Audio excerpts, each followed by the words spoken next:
छोटू बड़ समस्त को पसंद आसो। आपण मैंने थे बनईकी देखु केमती लगे मत कहे।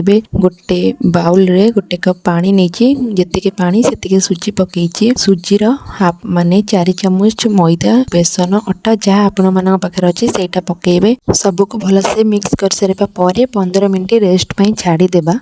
A few moments later 15 minute पर एबे हमें स्वाद अनुसार लंका गुंड लुण पकेबा किछि बेकिंग सोडा पकेबा। चाहिए भी आपण माने स्किप करि परिबे। सबको गोली सारिबा पर गोटे चम्मच लेंबू जूस पकेछि मु आपण माने दही गोटे चम्मच पकई पारिबे। एबे हमें किछि गाजर सिझा आलू पियाज काटी के रखिछि देखि परतिबे। एबे हमें सब पकेबा बैटर रे। सिझा आलू को मु चकड़ी नेछि 2टी सिझा आलू नेइतिले। आपण माने पनीर भी चाहिए छोट छोट करी नले कोरी की पकई पारिबे। सबको भलसे गोळेई नबा देखि परते मुठी सबको भलसे गोळेई नेछि टर पूरा रेडी। एबे हमें गोटे छोट पैन भी नहीं परिबे नले तड़का पैन भी नहीं परिबे। मुठी 2 चम्मच तेल पकईछि जीरा किछि पकईछि बैटर देछि। बैटर सब बेले अल्प देबे बहुत देबेनी जा द्वारा भीतर सिझिबनी। आ भितरे आपण माने चीज भी देई परिबे जोटा कि मु देइनी नथिला मो पाखरे। छोट प्लेट 2-3 मिनिट पे घोड़ाई दबा तापर ताको उल्टी देबा। ता ऊपर किछि तेल पकईकि पुणी 2-3 मिनिट पर्यंत छाड़ी नेबा।